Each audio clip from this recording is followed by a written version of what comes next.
Amigos, me da muchísimo gusto porque una vez más está con nosotros Miriam Weisberg, una gran amiga, colaboradora de este programa y además pues una persona que yo respeto porque siempre estás leyendo, investigando, tienes tu blog, das clases y no paras, Miriam, por eso sabes tanto. ¿Cómo estás? No sé tanto, pero sí me informo. Y te informas mucho. A ver, y hay un tema que platicaba yo con Miriam fuera de cuadro hace algunos días y decíamos, hay que tocarlo porque tú eres internacionalista.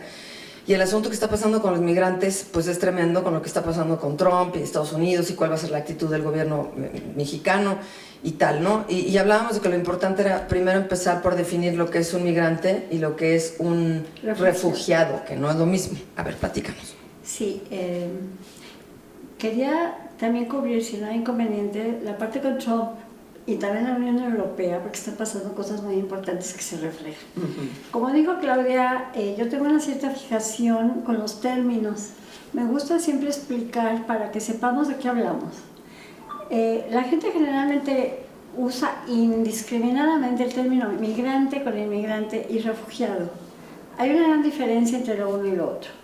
El inmigrante es una persona que llega de un país a otro por causas más bien de índole personal, ya sea políticos, sociales, económicos, pero generalmente de lo que se trata es de buscar un mejor medio de vida. Es decir, el inmigrante podemos considerar que opta por irse de un lugar a otro. El refugiado, en cambio, es un individuo que si se mueve de un lugar a otro es porque está respondiendo a una situación de gravedad, sí, de repercusión política, un conflicto bélico donde su vida peligra. Claro. Y entonces tiene que buscar lo que se llama refugio en el extranjero. Y entonces resulta que, por ejemplo, el derecho internacional cubre o debe proteger al refugiado. Hay elementos de derecho internacional para proteger al refugiado. No es igual que lo que sucede con un inmigrante. El inmigrante que opta por ir a otro país, y también a veces puede ser por persecución o por salvar la vida, pero es más bien una cuestión de opción, tiene dos situaciones, el inmigrante legal y el inmigrante ilegal. ¿Qué es eso? Como ustedes deben saber, las relaciones internacionales implican que se requiere un permiso para entrar a otro país. Todo el mundo ha oído la palabra visa. Necesito una visa para viajar. Ya se me venció la visa. Eso es el permiso que alguien tiene para entrar a otro país. El que entra sin visa, sin permiso, está cometiendo un delito. Por lo tanto, es un delincuente. A excepción de los países que ya no te piden visa, que sí los hay. Claro, pero como quiera, aunque no te pidan visa, tú llegas a un país, aunque no estés visa, y pasas a un lugar de migración, que no es lo mismo que entres, insisto, en forma ilegal, a través de caminos ilegales donde, insisto, se cometió un delito. Y arriesgando la vida y con cosas terribles, ¿no? No necesariamente arriesgando la vida, pero estás cometiendo un delito, que es de lo que se agarra Trump, para calificar al que entra delincuentemente, porque como cometes un delito, eres delincuente. Entonces eso lo que ha llevado es precisamente a que como eres delincuente te detengo y te toque hacer un juicio. Sí, pero a él le da igual si eres inmigrante que si eres refugiado, ¿verdad? Para él aplica igual.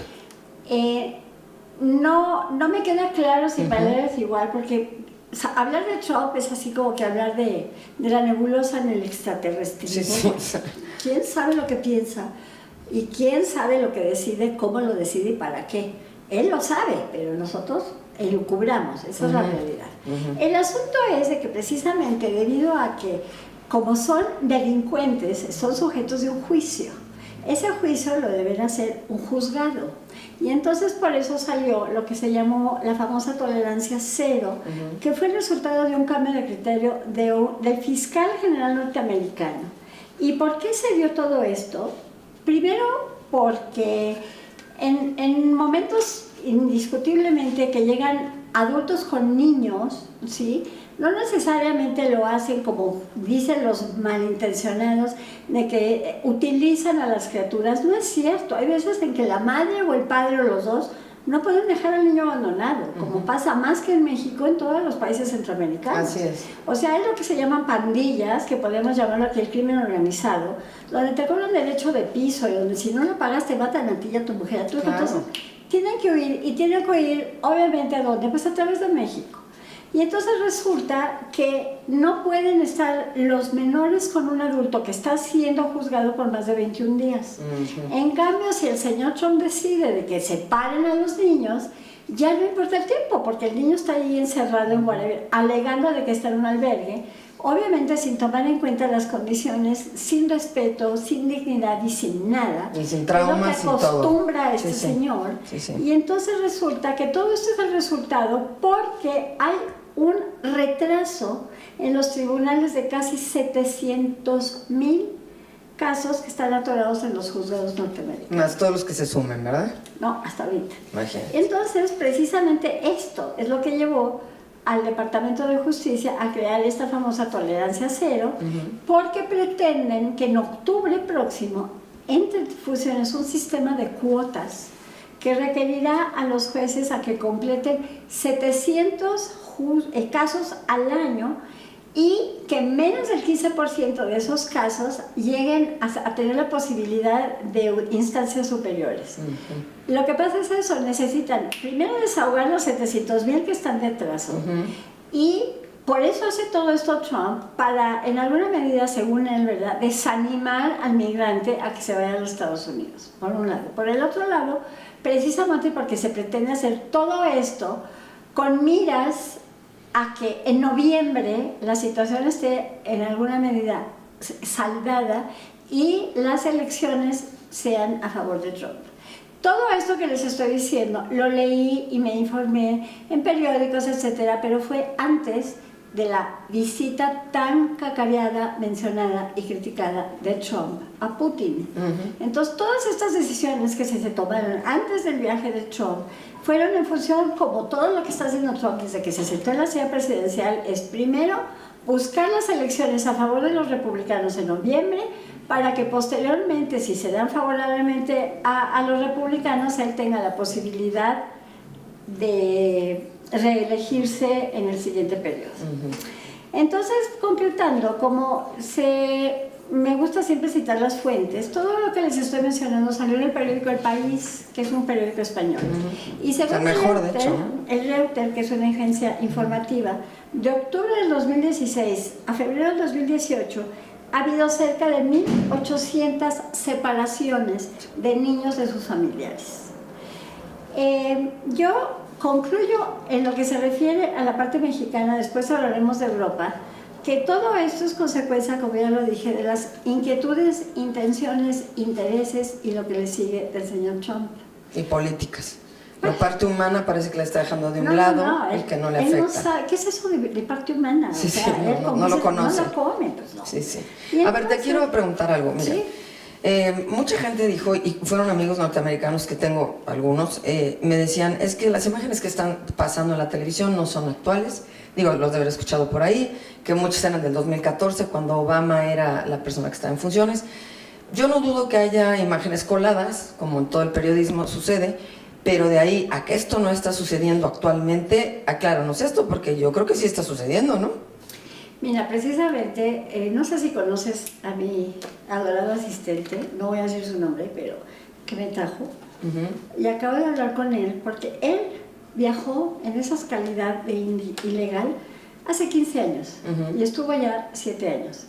Y les voy a contar su historia para que vean de lo que se trata. Él tuvo que pagar $2,000 hace 15 años para que lo llevaran, su destino final iba a ser Los Ángeles, ¿ok? Entonces, un coyote lo llevó hasta la frontera con Estados Unidos.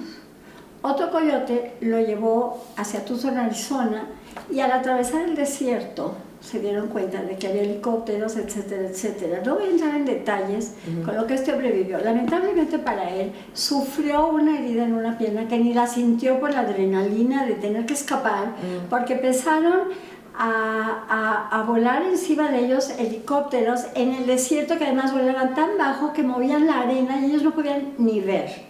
Para hacerles el cuento corto, después de muchos sufrimientos, llega a Los Ángeles, donde él ya tenía trabajo porque ya sabían que iba a llegar. Yo no me quedó claro cómo, pero el asunto es que a los 4 días de que llega trabajando, se desmayó del enfermo que estuvo en terapia intensiva cerca de 3 semanas, estuvo a punto de morir. Y resulta que cuando revive, el doctor le dijo: algo tienes que ver, para algo te tiene Dios aquí, porque estabas a punto de morir, ¿ok? Bueno, resulta que se queda en Estados Unidos 7 años y luego regresa y trabaja para mí, etc. Ahora cuesta $9,000 que te pase un coyote. Pues es que es lo que decíamos, y su historia es la de muchísimos, es de la misma historia. Sí, lo que pasa es que esta la estás viviendo, ni la estás leyendo en el periódico, ni la estás oyendo a Miriam Weiser en una entrevista. Sí. Lo viví. Y entonces resulta que... No, pero es que tenemos gente cercana que lo ha vivido, digo, claro, todos. Sí. Claro. Y entonces resulta que es increíble porque las razones son muchas y no podemos en alguna medida decidir si está bien o no. Desde el punto de vista legal es absolutamente válido lo que hacen los norteamericanos. Aquí ya no es cuestión del asunto legal, porque yo me acuerdo cuando surgió el comandante Marcos, que llegaron muchísimos europeos, jóvenes sobre todo, europeos que tenían visa turista, y llegaron a involucrarse con Marcos en la Sierra Chapaneca. Y entonces resulta que igual ellos estaban ilegales, y lo que hizo el gobierno de México es decir: ¿saben qué? Se regresan, les aplicaban lo que se conoce como el artículo 33 y se van. Entonces, en todo, como tú dices, hay maneras, ¿sí? Una cosa es la aplicación de la ley y una cosa es el qué y otra es el cómo. No, y además, una cosa es que sea viable hablando legalmente y otra cosa es que no estés violando otros derechos y otras cosas, porque ¿no? Va una con la otra. A ver, Miriam, a mí sí me gustaría preguntarte, ¿qué va a pasar con todas estas familias? ¿Qué va a pasar con todos estos niños que ahora les van a hacer pruebas de ADN? Que eso se está volviendo verdaderamente un viacrucis, porque ¿cómo juntas? Son muy poquitos los chiquitos que han sido regresados. Ese trauma ya se lo llevaron. Yo creo que Donald Trump además pasará a la historia como una gente que generó una medida de esta naturaleza que, bueno, pues nos recordaba pues, a los nazis y nos recordaba cosas terribles.